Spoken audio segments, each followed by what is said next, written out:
Hi, welcome back to my channel. Now this is the state, it's not too bad, but this pile of scraps at the moment are things that I've used from junk journals. So when you tear the edges off because they don't quite meet size, there's some maps in there, some text. I will keep these numbers for other projects. Excuse my black nails, it's ink, not dirt. Then there's book pages, there's notes, there's lined paper, all sorts. So I'm going to make a masterboard. Now, lots of you have probably seen these before. If you're new to my channel and new to crafting, then I will show you how to make a masterboard. So we're going to use all of these lovely scraps. You need a glue stick. I don't have anything fancy. This is a cheap Tesco's glue stick, fabulous.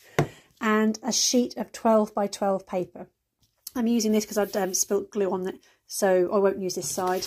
And the other side's quite plain as a background. So any size card paper you want to use up, it's up to you. The final thing I'm doing is an old book.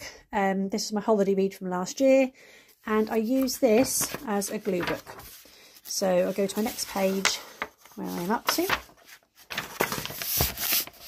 And then what I'll do is I'll take my piece of scrap, tear it to size, put it on here and glue. I'll show you in a moment what I mean. And then obviously once I've got quite a bit of glue on this page, I can fold it over, which will stick it to itself, and I can use these in other projects. So let's get going.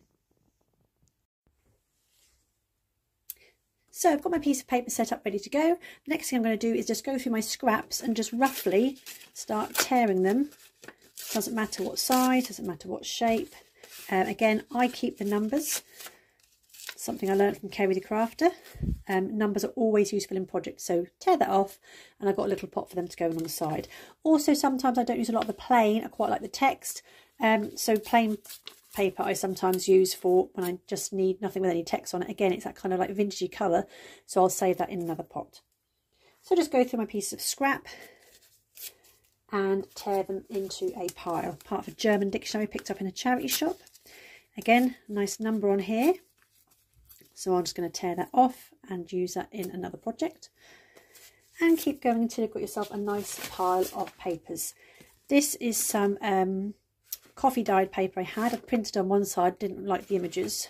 So, and it's also got lines. I dried them on a rack, but I think it's quite a nice effect actually. So I might keep those stampy bits, but tear these bits off to use in the project. Parts of a map.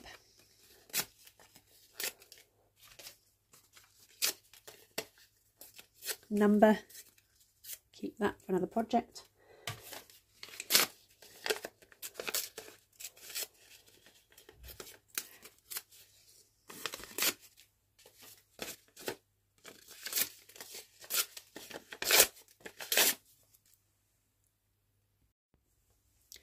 So here I have a lovely pile now of all my scrapped bits, which I'm now going to pop to the side.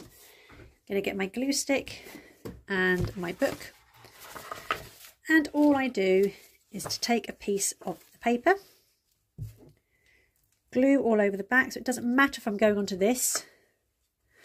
I then take that, and because it's got a nice straight edge, I can pop that onto the edge. And what I use is an old credit card. This isn't a credit card, a card, store card, and it really is good at getting any air bubbles out and really sticking that to the paper. Now I'm going to put this to the side because you don't need to see me keep doing that. There we go. And again, take my next piece. Doesn't matter if it overlaps. This one's a nice big long piece. And just keep going. If it does go over the edge, okay, so on here, it's slightly gone over the edge. Once it's dried, I will then trim all that up. So I'm going to fast forward now, so you don't want to watch me having to stick every single piece down.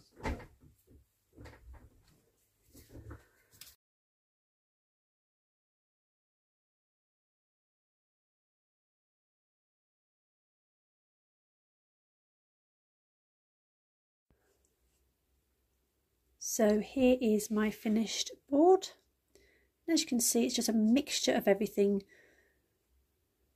glued down. It doesn't really lump up. And obviously what I'll do now is I'll trim around the edges. But before I do that, what I like to do is to just get some white gesso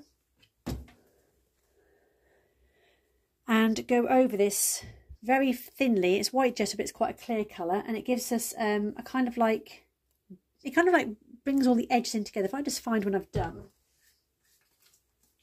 So here is a board I've done before, exactly the same, and as you can see, it's really, really thin, but it kind of just like blends everything together.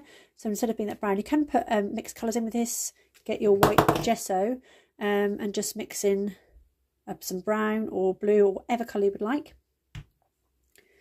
And that gives you this kind of effect, which you can then ink, stamp on, and obviously a plain back on here as well, like before. So that's how I make my masterboard, and in my next video I'll chop these down and we'll make some tags and some journaling cards for journaling. Thanks for watching.